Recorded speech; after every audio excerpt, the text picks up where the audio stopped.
বিশ্ব ইজতেমার ময়দান ঘিরে বাড়ছে উদ্বেগ। এবার বাজারে খোলা সয়াবিন তেলের সংকট। যদি রাজনীতিবিদরাই সংস্কার করেন, 53 বছর তারা কি করেছেন প্রশ্ন রেজওয়ানার। সবার নামে হত্যা মামলা হওয়ায় প্রকৃত অপরাধীরা পার পেয়ে যাচ্ছে, মন্তব্য আনু মোহাম্মদের।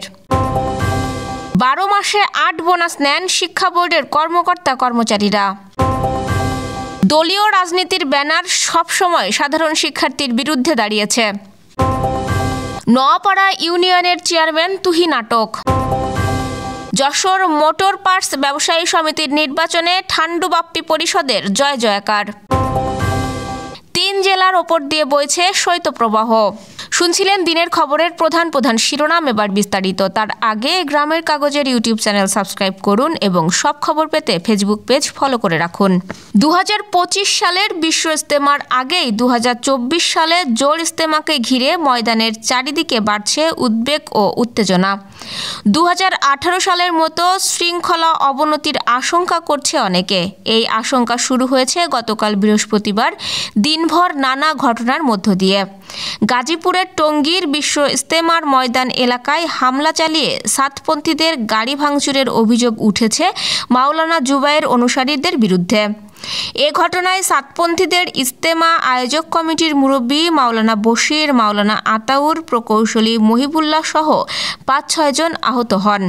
পরে তাদের উদ্ধার করে একটি বেসরকারি হাসপাতালে চিকিৎসা দেওয়া হয়েছে। মাওলানা জুবায়ের অনুসারীদের তত্ত্বাবধানে আয়োজিত গত 29 নভেম্বর থেকে 3 ডিসেম্বর পর্যন্ত জোর ইজতেমা পালন করেন কয়েক হাজার মুসল্লি। এরপর দ্বিতীয় ধাপে আগামী 20 ডিসেম্বর থেকে 25 ডিসেম্বরে জোর ইজতেমার আয়োজনের অনুমতি চায় ভারতের মাওলানা সাদ কান্দুলবির আয়োজক কমিটির বাংলাদেশের শীর্ষ মুরব্বীরা। তবে সরকারের উচ্চ পর্যায়ের সিদ্ধান্তে দ্বিতীয় দফায় জোর ইজতেমার অনুমতি দেওয়া হয়নি মাওলানা সাদ অনুসারীদের।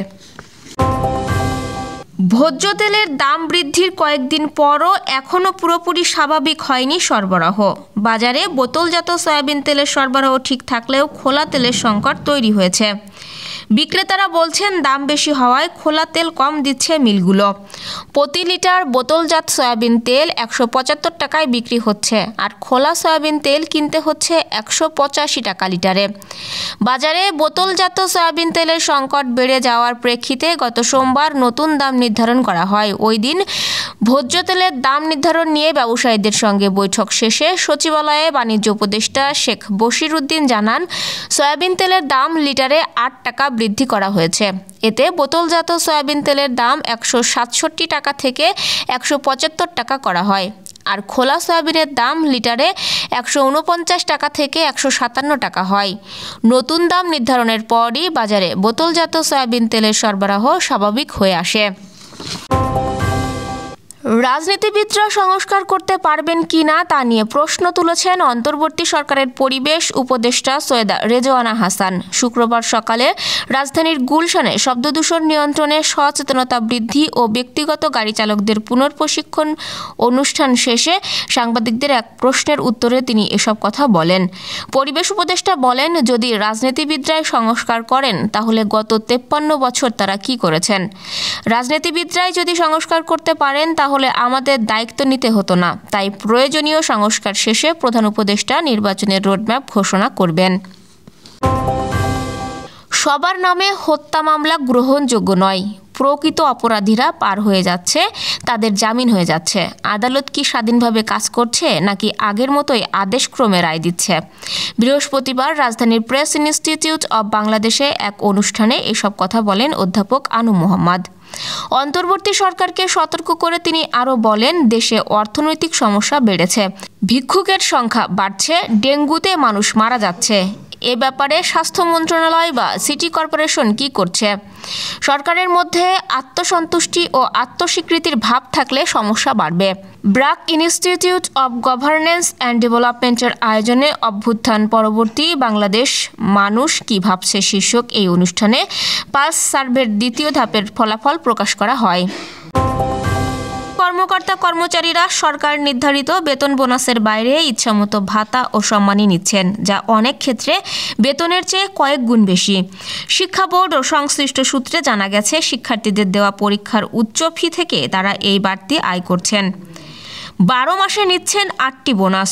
সরকারি কর্মকর্তা কর্মচারীরা 2 ঈদে সরকার নির্ধারিত মূল বেতনের সমান 2টি উৎসব ভাতা এবং মূল বেতনের 20% বৈশাখী ভাতা পেয়ে থাকেন। কিন্তু দেশের 11টি শিক্ষা বোর্ডের কর্মকর্তা কর্মচারীরা নিজেরা নিয়ম করে মূল বেতনের সমপরিমাণ আরও 5টি উৎসব ভাতা নিয়ে থাকেন। অর্থাৎ সব মিলিয়ে বোর্ডের কর্মকর্তা কর্মচারীরা 12 মাসে 8টি বোনাস নেন। বোর্ডগুলোতে প্রায় প্রতিদিন কর্মকর্তাদের একাধিক বৈঠক থাকে। অফিসের নির্ধারিত সময়ে সেসব বৈঠক হলেও বেশিরভাগ ক্ষেত্রে তারা আলাদা সম্মানই নিয়ে থাকেন। বৈষম্য বিরোধী ছাত্র আন্দোলনের আহ্বায়ক হাসনাত আবদুল্লাহ বলেছেন, দলীয় ছাত্র রাজনীতির পক্ষে থাকা নেতাদের যুক্তি দলীয় ছাত্র রাজনীতি না থাকলে নাকি নেতা গড়ে উঠবে না। 1948, 1952, 1971, 1990, 2018 এবং 2024-এর দিকে দেখলে আমরা দেখি দলীয় ছাত্র রাজনীতির নেতারা জাতীয় স্বার্থের বিরুদ্ধে দাঁড়িয়েছে। তিনি বলেন, 48 ও 52-তে আওয়ামী লীগের কেউ 144 ধারা ভাঙেনি। 71-এ আওয়ামী লীগের ভূমিকা নিয়ে প্রশ্নও রয়েছে এখনও। 18-তে ছাত্রলীগের ভূমিকা দেখেছি, নিরাপদ সড়ক আন্দোলনে, কোটা সংস্কার আন্দোলনে এবং 24-এর গণ অভ্যুত্থানে আমরা দলীয় ছাত্র রাজনীতির অবস্থান দেখেছি। দলীয় ছাত্র রাজনীতির ব্যানারে সবসময় তারা সাধারণ শিক্ষার্থীদের বিরুদ্ধে দাঁড়িয়েছে। বৃহস্পতিবার সন্ধ্যায় ঢাকা বিশ্ববিদ্যালয়ের স্বোপার্জিত স্বাধীনতা চত্বরে গণ অভ্যুত্থান পরবর্তী ছাত্র রাজনীতি প্রশ্ন নয়া স্বরূপ অনুসন্ধানের অভিপ্রায় শীর্ষক এই আলোচনা সভায় আয়োজন করে ডায়ালগ ফর ডেমোক্রেসি নামক একটি প্ল্যাটফর্ম। এতে হাসনাত এসব কথা বলেন। যশোরের নোয়াপাড়া ইউনিয়ন পরিষদের চেয়ারম্যান হুমায়ুন কবির তুহিনকে আটক করেছে পুলিশ। ডিবি পুলিশের সদস্যরা তাকে বৃহস্পতিবার রাত 12টার দিকে নোয়াপাড়া এলাকা থেকে আটক করে। এরপর রাতেই তাকে কোতোয়ালি থানায় হস্তান্তর করা হয়। যশোরের কোতোয়ালি থানার ইন্সপেক্টর বাবুল আক্তার বলেন, যশোরে বিএনপি অফিসে অগ্নিকাণ্ড ও ভাঙচুরের সাথে চেয়ারম্যান হুমায়ুন কবির তুহিন জড়িত ছিলেন। এই মামলায় তাকে আটক করা হয়েছে। আজ তাকে আদালতে সোপর্দ করা হবে। মোটর পার্টস ও টায়ার টিউব সমিতি যশোর সার্কেলের নেতৃত্ব পেল ঠান্ডু বাপ্পি পরিষদ। 7 বছর পর অনুষ্ঠিত নির্বাচনে তাদের প্যানেল নিরঙ্কুশ পেয়েছে। তাদের প্রতিদ্বন্দ্বী সংস্কার ও উন্নয়ন পরিষদের নেতৃত্বে থাকা কাশিদুজ্জামান সেলিম ও এজাজউদ্দিন টিপুর প্যানেলের ভরাডুবি হয়েছে। নির্বাচনে 25 পদের মধ্যে ঠান্ডু বাপ্পি পরিষদের 20 জন প্রার্থী জয়ী হয়েছেন। অন্যদিকে অপর প্যানেল থেকে জয়ী হয়েছেন 5 জন। রাতভর ভোট গণনা শেষে শুক্রবার সকালে এ ফলাফল ঘোষণা করেছেন প্রধান নির্বাচন কমিশনার অ্যাডভোকেট মোহাম্মদ ইসহাক। দেশের পঞ্চগড়, রাজশাহী, চুয়াডাঙ্গা জেলার উপর দিয়ে মৃদু শৈত্যপ্রবাহ বয়ে যাচ্ছে এবং তা অব্যাহত থাকতে পারে।